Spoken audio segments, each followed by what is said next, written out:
Would you believe me if I said that with the right technology, your company could sell itself?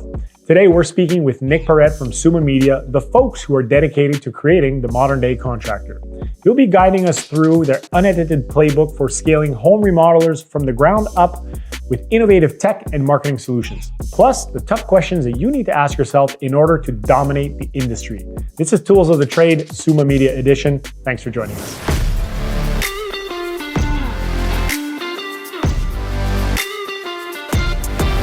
Hello, everyone, and welcome back to another Tools of the Trade episode. We are joined by Mr. Nick Peret from Summa Media. Nick, thanks for being here, buddy. Absolutely. Thanks for having me, Mark. Appreciate it. Awesome. Glad you could take time out of your busy schedule. For those of you watching, Nick is currently in a hotel recording this from lovely Vegas. Yes, IRE. We're at that hotel that looks like Paris. So I'm in Paris too. Nice. Today we're talking about creating the modern day contractor. I know you've got some really interesting content lined up for us.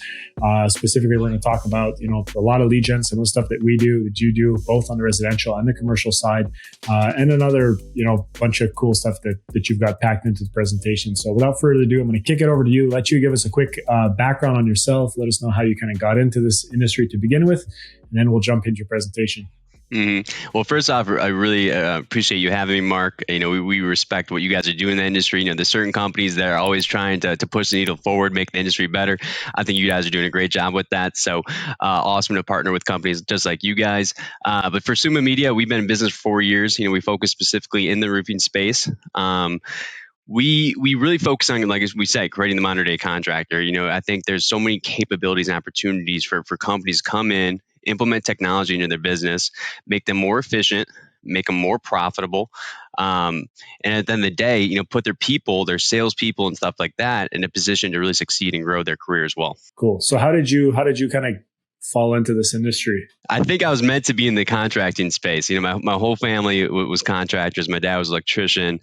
Cousin was a plumber. And one of my other uncles who made custom homes. You kind of name it, we had the contractor to do it, right, in the family. But it's funny because when I was growing up, when I was 12 years old, and I'd spend my summers working on rental properties with my dad, pouring insulation and stuff like that. And I'm like, I don't think this is for me. I mean, this is great, but I think I'm more into the business side of things. So I ended up going to college for marketing. Like you said, I worked with a software company. About 40% of their clients were contractors. As an entrepreneur, you always think you can do it better. I was like, I understand the customer. I think I can do this better. So I'd go home at night and start writing what I thought was the ideal solution. None of those solutions were really right, but eventually we figured out some stuff that worked out really well. Commercial lead gen is one of our big focal points for sure for commercial roofing contractors. And then from there, as we built out the team, we really tried to focus on our team strengths and how that can align to solutions for our customers. And we have people that are really good with technology, automations and stuff like that. So we decided to focus a lot on that to provide some additional solutions for roofing contractors. I've seen firsthand some of what you're doing for roofing contractors, largely in the commercial space, and some pretty interesting stuff, some of which you're going to cover here on the presentation. So let's jump right into it, Nick. All right, guys. Like we say, creating the modern day contractors. And really what that means is how can we implement technology to streamline your business operations and hopefully increase your ROI on your sales and marketing efforts.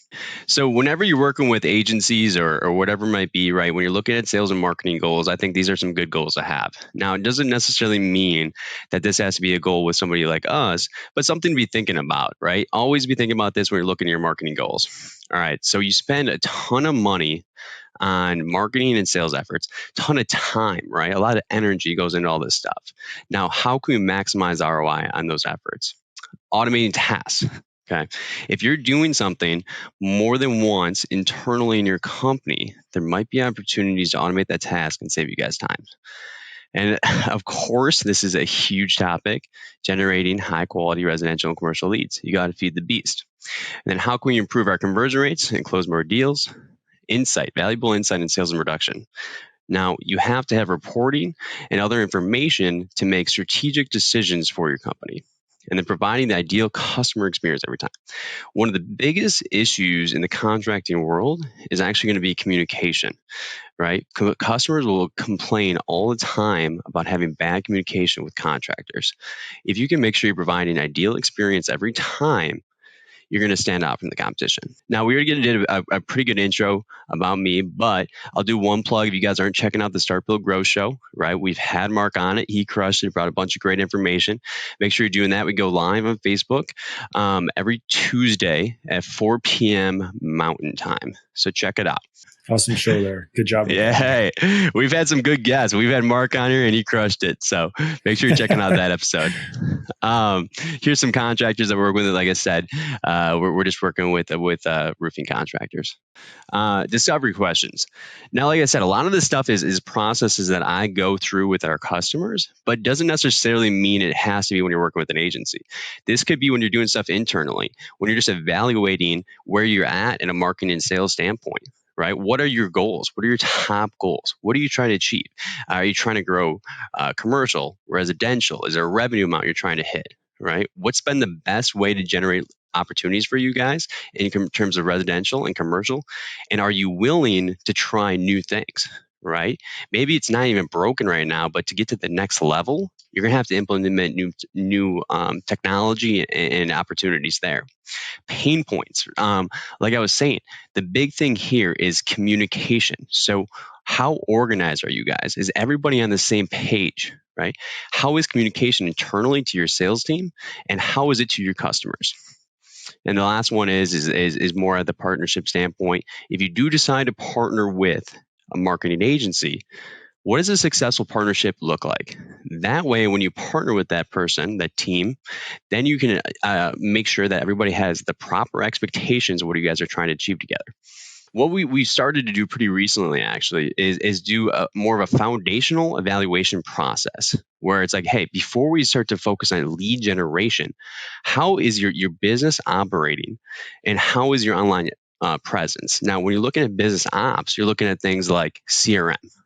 Biggest thing, if you're not using a CRM, please use a CRM, right? Because you want to be able to look at these different things and figure out ways to be more efficient, productive, and profitable. And then the other part is going to be the online presence. Now, why this is so important is when you're looking at a marketing standpoint and a sales standpoint, most of the things you're doing are driving traffic to that website, which means that's now your main conversion tool. So if you're spending all this money on sales and marketing, and that's your main conversion tool, and that shows the perception of value you have to offer your customers, put some money on that, right? I don't care who you hire to do it. Just have a good online presence. That way it's going to be a deal closer for you guys. I think it's an important point that you make there, Nick, because like you said, there's a cost to having a terrible website, a terrible presence, right? Yeah. I was speaking with somebody not long ago we were doing kind of just a quick audit for them and giving feedback on website, and they were spending a boatload of money on SEO and driving people to that website. Exactly. And really therein lies the issue, right? You've got a website that's, subpar, and it's paid for, and that's, said and done, but now you're paying money and you're losing a lot of opportunity because it's wasted going to that website. And aside from that, I love that you bring up the fact that you got to get real clear and concise on what it is that you want more of, and what are you willing to sort of part with in terms of how you want to grow the business, right? Which direction do you want to take? What services? What's that revenue goal? These are all the types of questions and things you need to be asking yourself early on in the process. So it's all great advice. Well, and the thing is people hear, hey, I have to run Facebook ads, or hey, I have to do SEO. Then they don't even think about what the desired destination is with that strategy. It's just, the industry has told me that I have to do this. I'm going to try to get it at, a cheaper price, or, find a good price tag that I think is fair. And then, hopefully it works. But there's no end destination or really goal with it. And that's one of the bigger issues I see. And then on the website side of things, it's tough to try to prove or showcase the importance of that to contractors with them really buying into that fact. But it's really, at the end of the day, it's like, that's your online business card. I mean, you're going out, you're knocking doors, you're networking, you're doing outreach, whatever it might be. They're looking at that, and that's how they're judging you. But it's like I said, the CRM implementation is big. We're big fans of Job Nimbus, but there's a bunch of great other tools out there. You want to have one centralized location where it's like sales, production, billing, and closing. And it matches your ideal workflows for residential and commercial, right? You're tagging your lead sources. That way, each month you can pull up your reports. You can see how many leads you got from each source, how much revenue generated.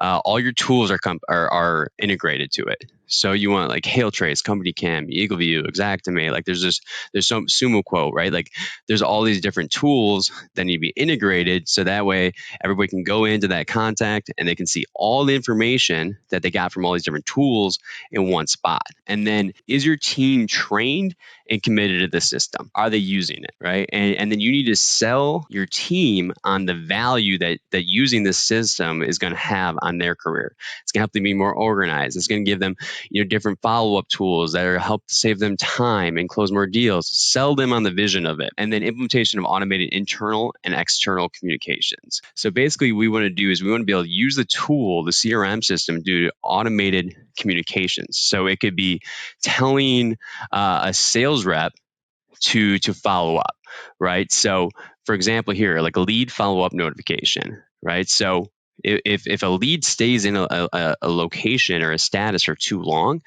that you can text that individual, your salesperson, right? And let them know to follow up with that lead. And then if they still are unable to get a hold of that person, what you can too, and I know this is kind of high level, so I'll try to break this down too. But if your salesperson was not able to get a hold of them, what you can do is you can actually just send a text or an email to that prospect, right, on their behalf and through automation after being sitting there for too long. And then from there, the customer might respond. You might be able to schedule the meeting. Because the biggest thing is here, and I know this is pretty intense, but I think it's very important, is the whole goal is whether it's the sales or the production process, is to push the lead right? That's the whole goal. When the lead comes in, you want to close that deal and collect your money, right? From there, you want to make sure that you're pushing it through production and having good communication and getting that job closed out so you can get paid. That's the whole goal, right? So we want to evaluate that stuff and making sure you're efficient as possible. Just going to agree with you, Nick. I mean, I think it's an area where people fall short. This is akin to having a personal assistant who's nudging you and, reminding you, hey, don't forget to email so-and-so. Don't forget to message. Don't forget to follow up on your proposal. And the follow-up, I think this really is where the money lies and where so many people are just leaving money on the table. It's crazy. It's taking too long to follow up. They're forgetting, to manage a big pipeline. If you're a high producer, it gets challenging. So no reason not to be leveraging automation. And unfortunately, yep. People have the tools, but they're not quite using them to their full, capacity. It just helps you be so much better at the fundamentals. You know what I mean? Like these things that get skipped over because you get so busy. Like no salesperson wants to follow up with a lead that they talked to last week. Like let's just be honest. They want the hot lead. They want the brand new lead they haven't talked to, and they want to close them right then and there.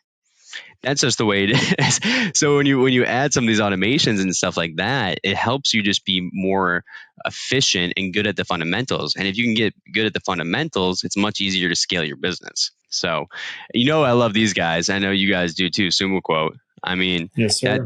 That's what we push hard on the proposal side of things. We set up some now, and when you're able to upload all your different costs, your margins, everything like that, design them to make them look on brand. I mean, it's crazy because you talk to enough people that don't use the tool and you're like, wow, you're spending so much time on using proposals and it's killing you. You get done at the end of the day and you have to get 2 proposals done, right? And all of a sudden you have Sumo Quote and it's just like, boom, done. So if you guys aren't doing that, that's another plug of a company I would definitely check out. I'm not going to talk a ton about this just because there's a ton of information we're going through. And so I just don't think this is the main focus, but you of course want to evaluate your online presence, your website, your reviews, your social media. Are you portraying yourself the way that you want to and you're proud of? Are you doing SEO? And if you are, how much traffic are you driving each month? What other sources are you driving the online traffic from? Or where's that coming from? If you go to your Google Analytics, you can break that down and really understand where that's coming from. How many conversions are you seeing from your website each month? And is it generating your revenue? And if so, how much? This is kind of our bread and butter. The secret weapon. The secret weapon, exactly. So this is the commercial lead program that we put together. Our team is continually focused on making it better and doing anything we can to produce better results. But everything's a work in progress, but we're very happy with it so far. So me and my business partner, we came from a sales background, so we were always trying to schedule meetings. That was our goal. And so when we started the marketing company, this seems to be our best approach where we really understand it, where it's more of a prospecting tool for you, kind of like an automated business development rep, pretty much, right? And so anything that when you're doing prospecting outreach, it's good data. You need good data. So we found CoStar and Reonomy. We just started using Reonomy with it as well as kind of a 1-2 punch about 2 months ago, but it's going really well. And so the step one is when you sit down and if you're using these tools, and remember, you guys could buy this for your market and do this yourselves if you wanted to. So basically, you want to identify what properties you want to go after your market. So just like anything else in marketing, understanding your target audience, right? And so, for example, this was in Chicago, and if you broke it down with how many commercial properties, there's 117,000. So there's way too many. So what you do is you'd start to filter it, right? So it could be based off square footage, year of the building, maybe make it your service area a little bit smaller and start in that target area. I always suggest if like you're going after like flat roofs, like TPO, whatever it might be, and you know what it is, you can always pull up Google Maps, look at the tops of these buildings, and see like, hey, is there a lot of white tops, pretty much. And if you see an area that has that might be a good area for you to target. So you're getting the ideal building. And then from there, we want to get this property information, right? The contact information of the people we're trying to get a hold of. So basically, what we'll do is we're going to get the true property owner, property management company, or manager, and the company name, and then contact info, email, phone number, address, square footage. And what we want to do is we want to extract that information and put it into some kind of database, right? Or a sheet, if you will. And what we'll do is now that you have this list, now you know who you're going to go after. These are the prospects we're going to go after at a sales and marketing standpoint. Now, from there, we want to target them on multiple approaches. So we usually go email and text messages right now. But you never know, it can continue to change. It's all about, hey, how can I get these people's attention? Where will they might respond to me and listen to what I have to say? Once you get here, it's all about your goals. We talked about this before. What's your marketing goals of the campaign? What's your angle, right? So we've always been told, so Paul Reed is one of the people that I've heard say this. So he's got he's with Northwest Roofing, big commercial roofing. He always says repair, maintain, replace, right? Repair, maintain, replace. You don't want to go after replacement opportunities because it's a very scary scenario for the customer, the property owner. They're thinking big numbers. You could go in with a maintenance program, repair, or roof coating, something at a lower cost. And then you want to figure out, hey, what's the value I have to offer? You could be prolonging the life of the roof, saving money on energy bills, whatever it might be, focus on that as well. What value you have to add. So this is Roof Tech. They're out in Utah. We've been working with them for quite some time. Great customer for sure. And so this is an email one that we did. Now there's 4 parts of an email. The first one's going to be the subject line. All right, so that's one that's highlighted in red. So the whole goal of subject line is to get them to open up the email. Don't have to be anything crazy, but quick question for name, quick question for address has worked really well for us. The next is the green. We want to have some kind of first line. That's what we call it, where you go in, you research the prospect on this first email, and you put that as the first line. So it's not even, the first line is not even about you. The first line's about them. It's something that you did, that you found out about them that you thought was interesting. And then the angle is going to be something where it's like, this is the value in some kind of case study that you think you can provide for them. So now you're getting them a little bit less afraid because you're not talking about that replacement. Hey, don't worry. We're actually going to help you with some kind of maintenance repair to help you protect your investment, right? You're not going to have to spend a ton of money. And then the call to action, so that's the last part, is you have time this week for a free inspection. The whole thing, don't worry about necessarily the templates, but the approach and the strategy. Yeah, I think what's interesting here, and I mean, you zip through the concept of okay, you do the research, identify the prospects, build your list, build your database, and then you're harnessing the power of email and SMS to then communicate, just kind of try to start a conversation. That's the point of this whole thing. How many touches are you guys seeing being required on average before you can get a response from someone? Like how many attempts, if you have the data? So we started out with like a 15 email sequence, right? Like that was, and then you go in, you analyze the data, and after 8, we're pretty much getting 0. So we cut that way down. And then now I think we're sitting around 8, just in case. But it can vary. I mean, I would say follow up is very crucial. So that's why if you're doing this manually, I mean, I would still suggest to get a tool. So like we use High Level. I mean, you use Mailgun, Mailshake. You know, there's different tools like that.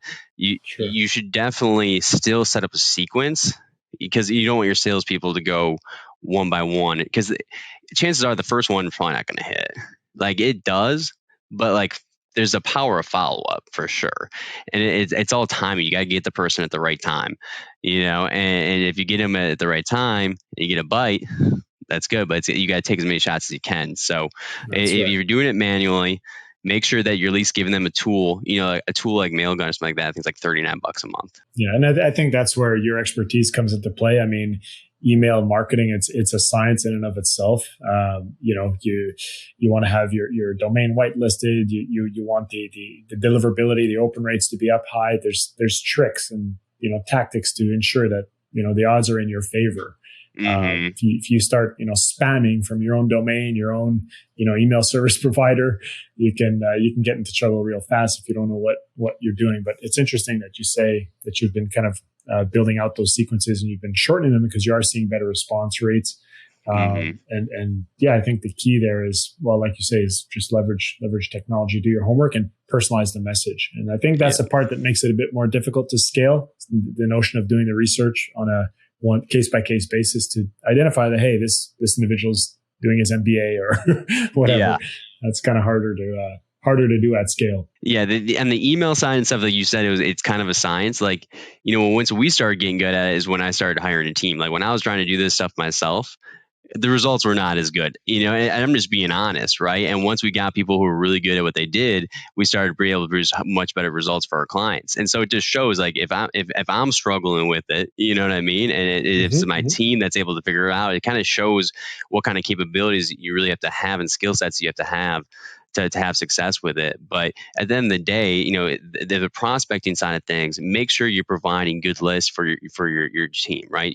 You should at least provide the accurate data. So whether it's buying the CoStar, buying Reonomy, whatever, however you go about getting your data list, make sure you're providing that list so that way it's a good foundation for your salespeople if you're doing it at that kind of standpoint. What about pricing, Nick, for someone who's watching and who's curious about what a list may cost based on a certain, geography or volume that they're looking to reach? I mean, any insight there for someone? So Reonomy, we have a nationwide account for Reonomy, and I want to say that's about $10,000 a year, or like $8,900 for a year. Now that's nationwide, right? I don't know what it is per market.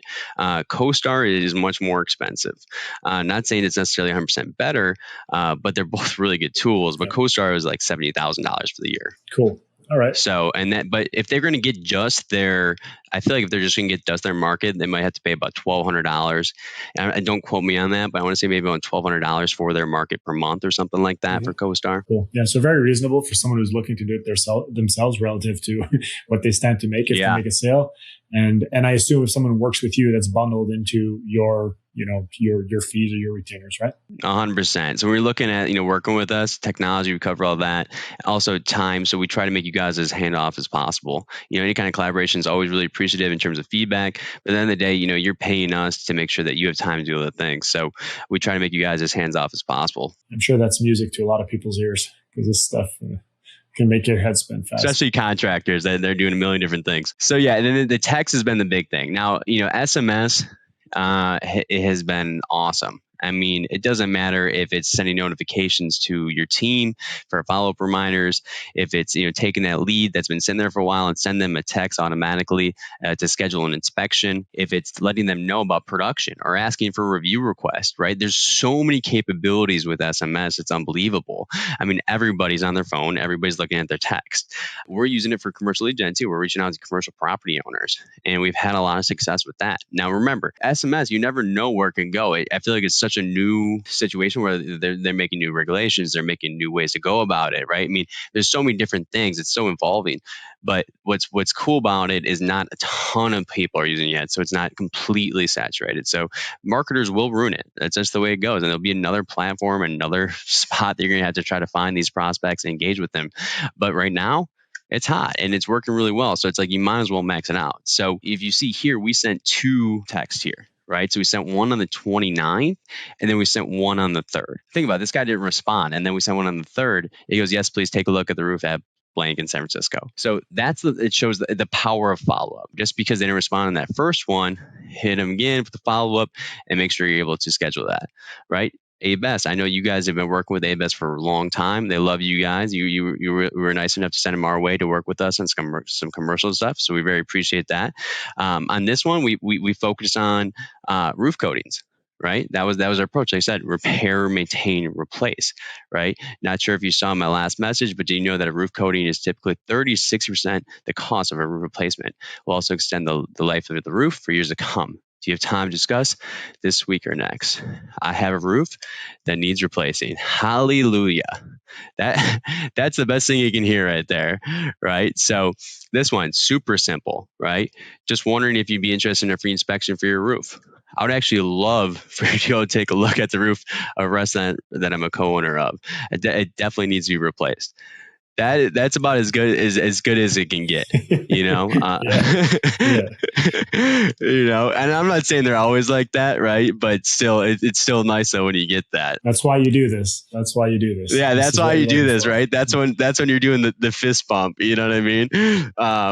Honestly, on the SEO, I don't think it's really appropriate just because we've been going more into the outreach side of things. But I would definitely make sure you're looking into SEO, especially if you're doing residential stuff and whatnot. People will be searching for your services.